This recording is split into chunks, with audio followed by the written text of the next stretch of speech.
Good evening, everybody, and welcome to yet another session on customization versus standardization. So, I'm Kadamri.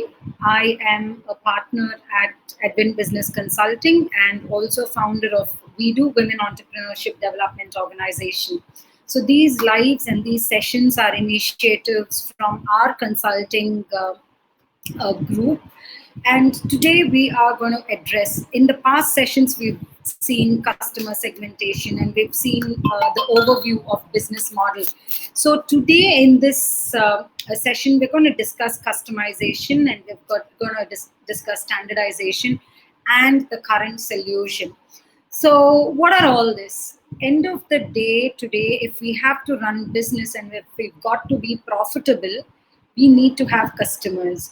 So, instead of creating a product and finding customers, we understand the customer and look at business and offering from the point of a customer. So, having said this, we have a pen and we sell it to the market. What about creating a pen for the writing style of a person? So, that's customization. So, what is standardization? Standardization's benefits, customization, and the latest hybrid model is what we're going to see in this discussion today. So, standardization. What are the benefits of standardizing?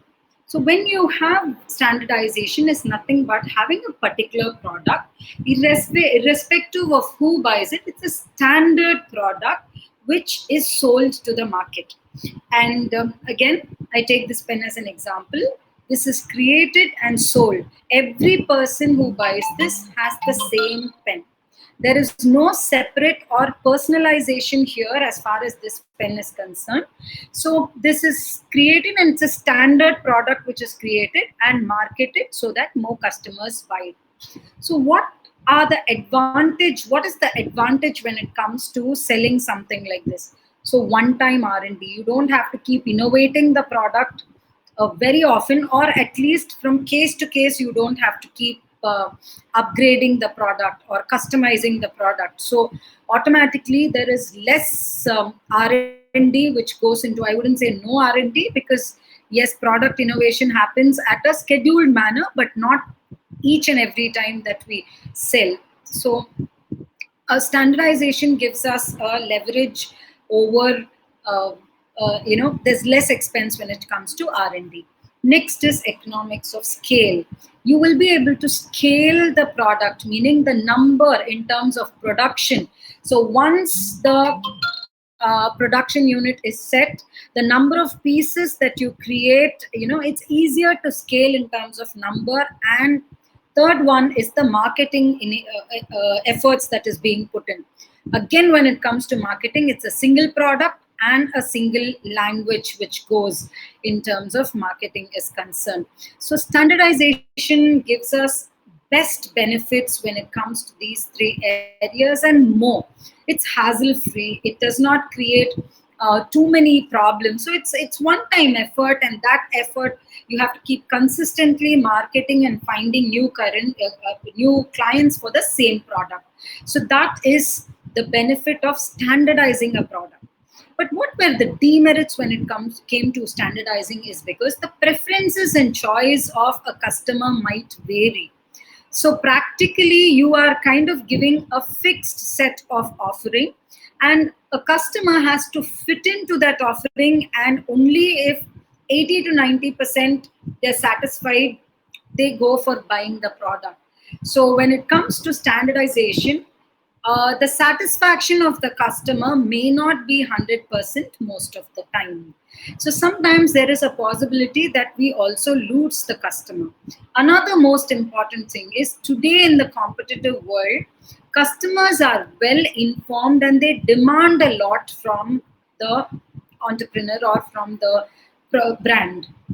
So when demands are high, and especially when you have well informed customers and also you have a lot of competition around, the probability of losing a sale is higher.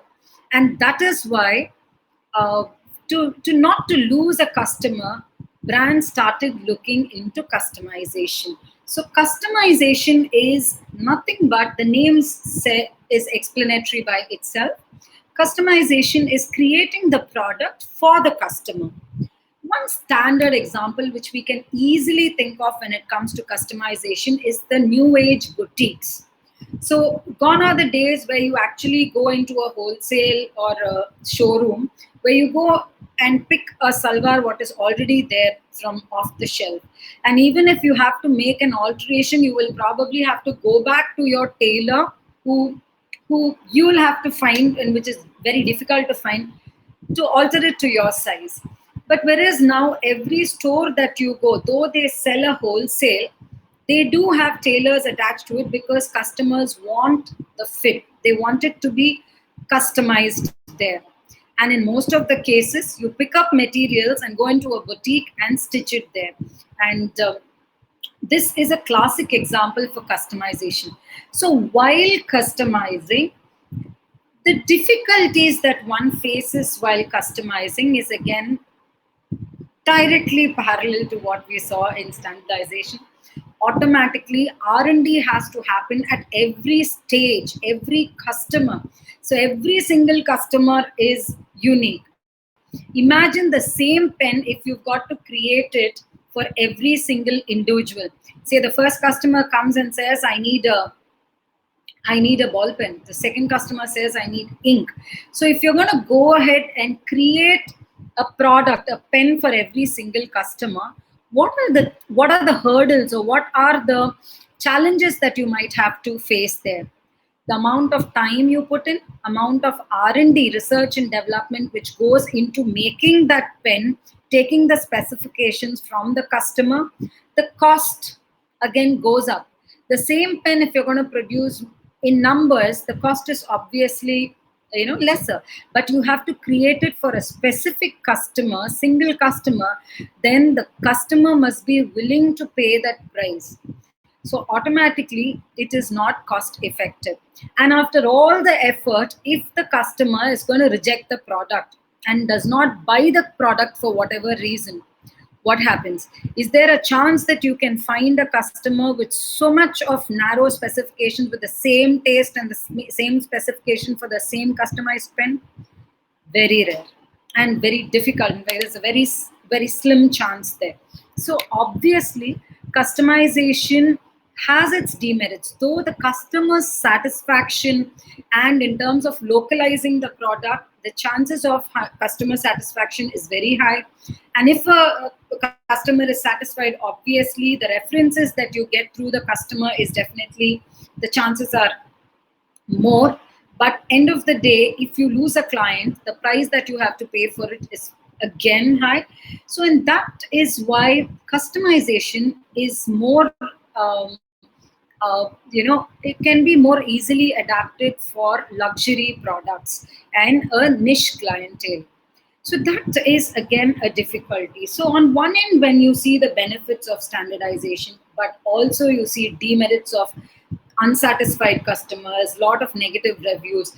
And on the other hand, when you try to customize the product, you are not able to match the price and too much of effort for completing one sale. So while these happen, somewhere there has to be a balance which has to be stuck. And this is not just for products. I'm just taking this pen as an example, but this customization and standardization these are basic principles which you can apply either for a product or for a service. For your business, every business has a scope for customization and every business has a scope for standardization. But it's just the application and analysis that has to go into the business to arrive at an offering for your customer. So when we have the best in customization and standardization, so there is a model which is a hybrid model which came into existence, which is called mass customization, where there is customization because that is where customer satisfaction can be achieved, but at the same time creation of many, so catering to the mass. So there are best elements of standardization and best of customization which was brought together, and a hybrid customization model, which is called the mass customization, came into existence. So what is this? Where do we find this? It comes in different we can see this in many businesses. If you start observing businesses, you will understand that. I'm sure most of us would have gone to a bike or a car showroom. And when you go into these showrooms, you have different variants on the same model. You have a top end variant, you have a basic variant, but the specification and the variant differs. So probably if you take the first basic variant, there might be just the power steering and they might just be power window for the first front two. But whereas in the top end, you have it all. You have ABS, you have airbags and everything. So that's the top end. So the base product over there is the same, which is the standard product. The customization comes in the variant, and that variant depends on the choice. The choice of the customer might again depend on a lot of elements, which could be the affordability of the client, or they may want to buy a basic variant and do a lot of topping up by themselves. So it depends. So the customer also gets the best of standardization, and also they get the best of customization. So car showrooms are one good example, and this particular model is also called adaptive customization, where they adapt. There is a small adaptation which happens for the customers, right? And the next one, yeah, again, another example of adaptive customization is our food brands, be it KFC or any Chinese brand. If you go to China and taste the food, whatever we call Chinese over here is actually Indian Chinese. It may not be even Chinese. Why? Because the customization here is localized. Though the concept of the basic food is the basic idea of the creation of food, though it's got from the other country, there is a flavor, Indian flavor added to it, because Indians cannot have food which is not cooked or half cooked. We cannot consume raw food, and we also want a little bit of spice added to it.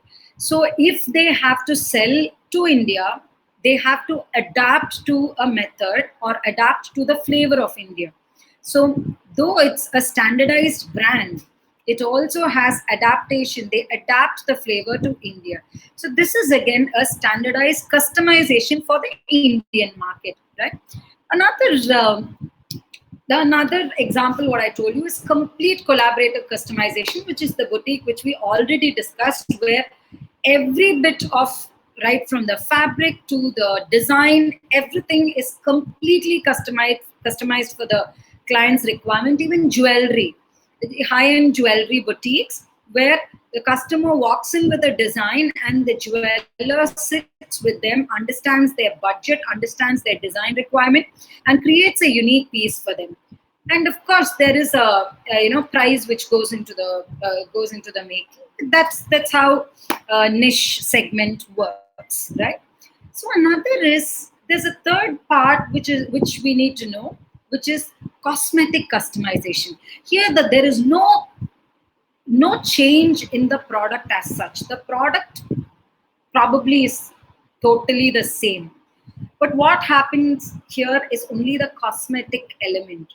Example, your merchandise, your t-shirts, same kind of t-shirts, or same water bottles, but just the sponsor logo is added to it, and this is called cosmetic customization. It's customized for the sponsor. So that is what we see in many sports events and many brand t-shirts. So it's the same material, but just that there is an additional rebranding or addition of logo. So that's an example of cosmetic customization.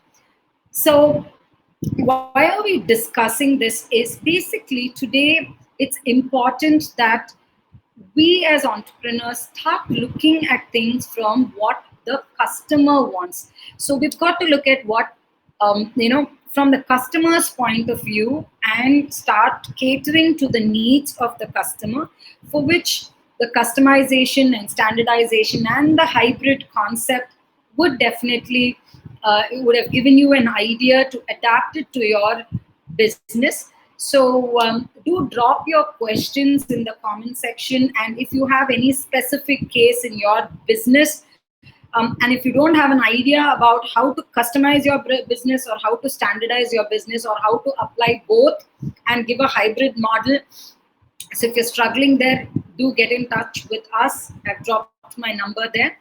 We do give you personal consultation sessions to help you build your business model and ensure that you make profits. So thank you once again. Drop your comments or drop your questions. I will try to answer those questions on my future live. Thank you once again, Kadandri from Advent Business Consulting.